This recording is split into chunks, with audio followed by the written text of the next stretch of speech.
Uma das patologias mais frequentes no consultório do ortopedista é justamente a condropatia femoropatelar, ou simplesmente dor anterior de joelho. E é justamente sobre isso que nós vamos falar, sobre a condromalácia patelar, ou condropatia patelar, ou simplesmente síndrome da dor anterior de joelho.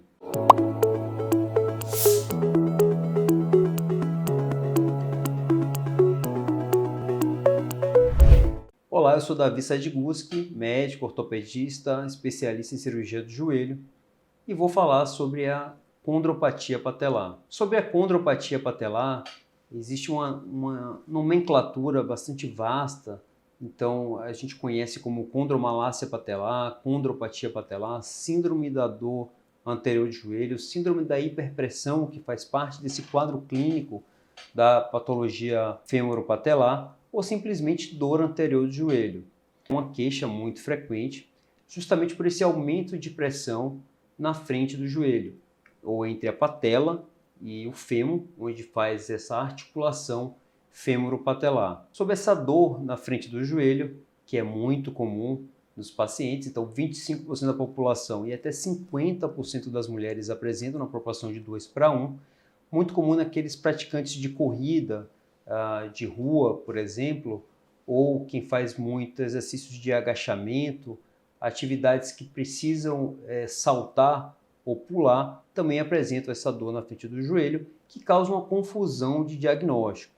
Então, tratando especificamente sobre a doença patelofemoral, o femoropatelar relacionado à cartilagem, ou seja, a degeneração da cartilagem, o desgaste daquela estrutura que recobre o osso, que é a cartilagem, e ele precisa ter um bom trilhamento, ou seja, uma movimentação que não provoque dor devido à regularidade dessa estrutura. Então, essa estrutura cartilaginosa que recobre o osso, ela precisa ser estrutura lisa, regular, que permita a absorção de impacto e um bom trilhamento da articulação. Qualquer irregularidade nessa estrutura ou na cartilagem pode provocar esses sintomas de estalido, crepitação, dor. Então é muito comum a gente escutar aquela queixa, né, do paciente que não tem dor, mas tem um estalido, um joelho crepitando, ou um barulho que incomoda dos movimentos, principalmente os movimentos de flexão. Então essa síndrome femoropatelar, por ser muito comum, ela é muito conhecida entre os ortopedistas, só que infelizmente elas causam afastamento de atividades esportivas, causam afastamentos de atividades laborais, então a gente precisa dar um foco, uma atenção maior para o tratamento e diagnóstico adequado desse problema de saúde pública, que é a síndrome femoropatelar. Então nós ortopedistas precisamos dar um foco maior relacionado ao diagnóstico adequado da síndrome femoropatelar. Então essas forças inadequadas ou excessivas sobre a articulação femoropatelar é que vão levar ao desgaste, às lesões, como as lesões osteocondrais, levando ao aumento progressivo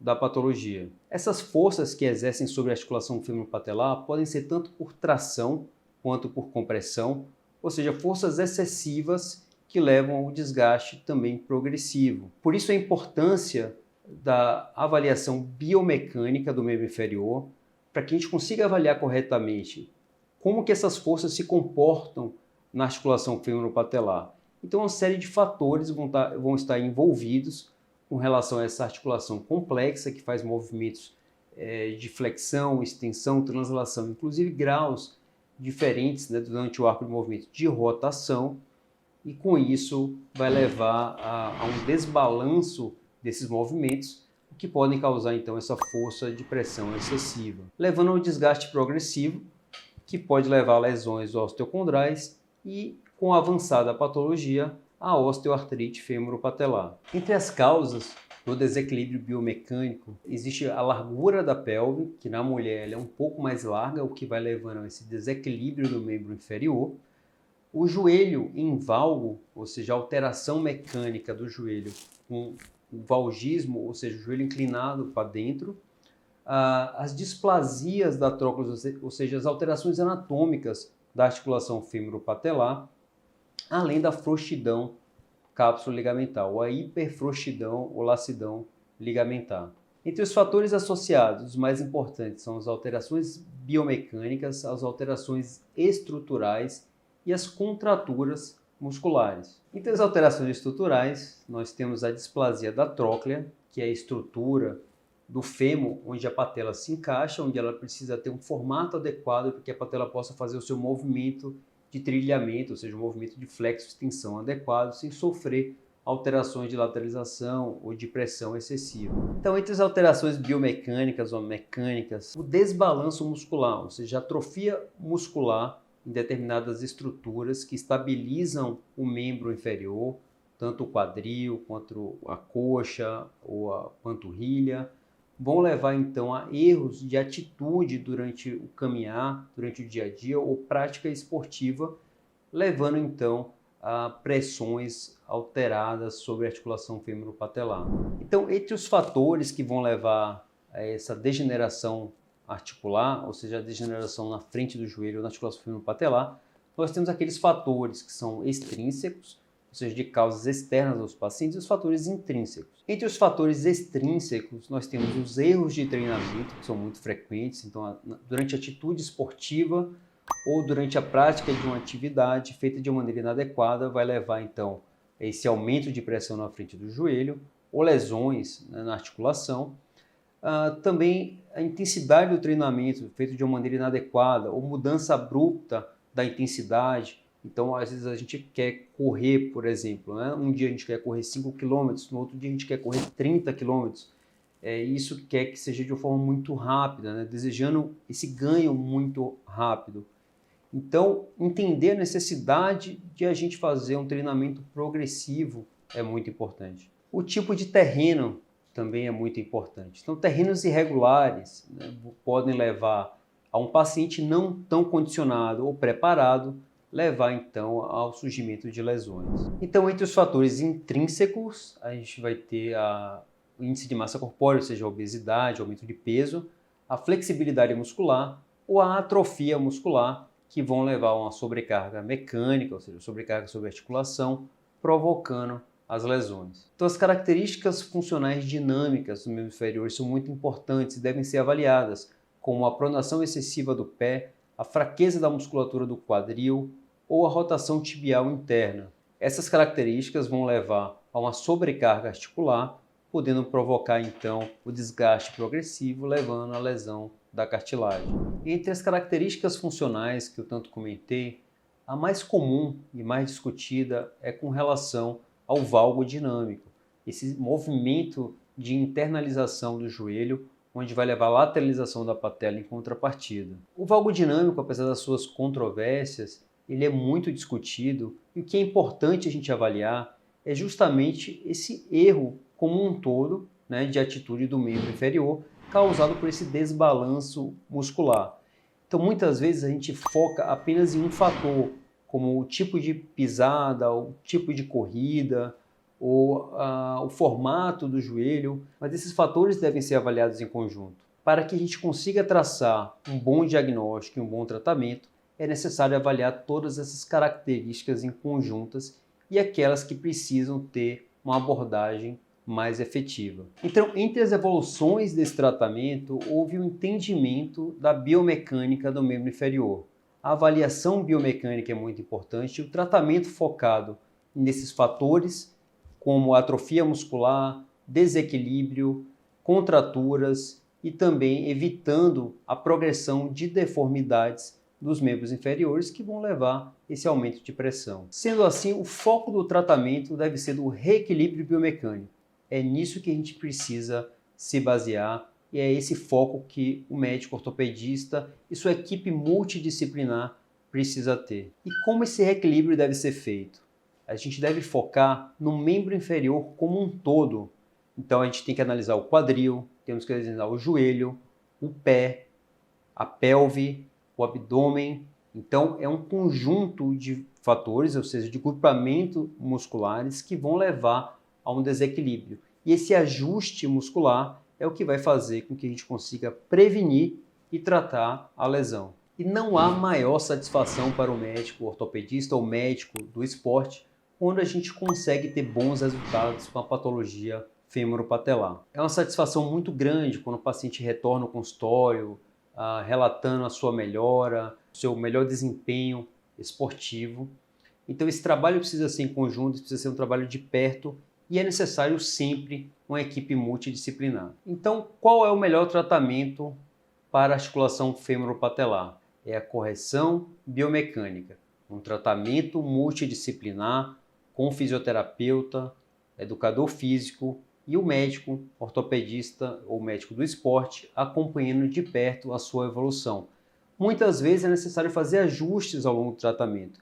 Então a gente não pode desanimar quando a gente inicia um protocolo e a gente não tem bons resultados logo de início, ou seja, o paciente retorna relatando que não houve uma melhora significativa ou às vezes até piora do quadro.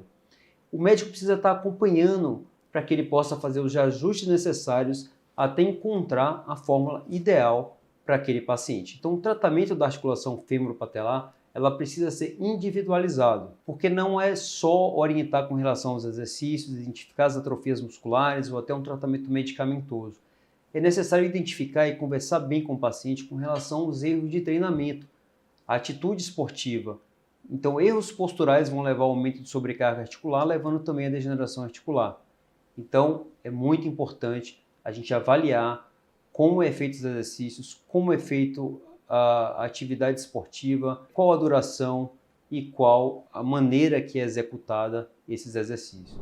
Um dos tópicos bastante controversos na literatura é com relação ao uso de calçados especiais. Obviamente que sabemos da importância do uso dos calçados, principalmente calçados confortáveis, que vão favorecer a atividade esportiva, mas devemos lembrar que não é só o calçado que vai fazer com que o tratamento seja efetivo. Não podemos depositar nos calçados o foco do tratamento. O tratamento não é apenas usar um tênis específico.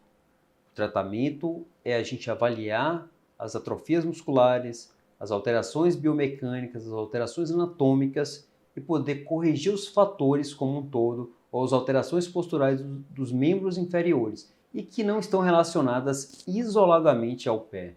Em resumo, o foco do tratamento da patologia fêmuro-patelar ou da condropatia fêmuro-patelar é o tratamento conservador, com correção biomecânica, fortalecimento, alongamento e correção dos erros posturais ou dos erros de treinamento. E se esgotando o tratamento conservador, o tratamento cirúrgico ele deve ser indicado. Em se indicando o tratamento cirúrgico, o foco deve ser na correção dos fatores envolvidos, ou os fatores anatômicos, ou a lesão da cartilagem propriamente dita. No tratamento da cartilagem, nós temos as microfraturas, os transplantes osteocondrais, ou a cobertura da lesão com a membrana de colágeno, a técnica conhecida como EIMIC, ou a correção do eixo anatômico.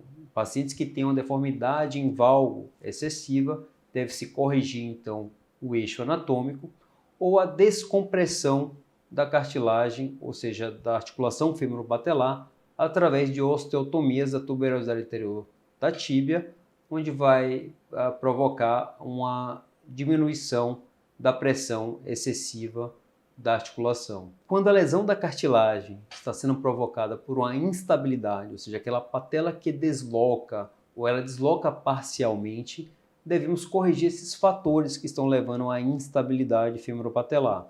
Para a estabilização da patela, realizamos então, nos casos de instabilidade, a reconstrução do ligamento femoropatelar medial, que é o principal estabilizador da patela, associado ou não à osteotomia de medialização da tuberosidade anterior da tíbia, que pode ser medialização ou anteromedialização, a depender do grau da lesão da cartilagem. O tratamento da patologia femoropatelar, ou da condropatia femoropatelar, é um dos maiores desafios da ortopedia ou do especialista em joelho.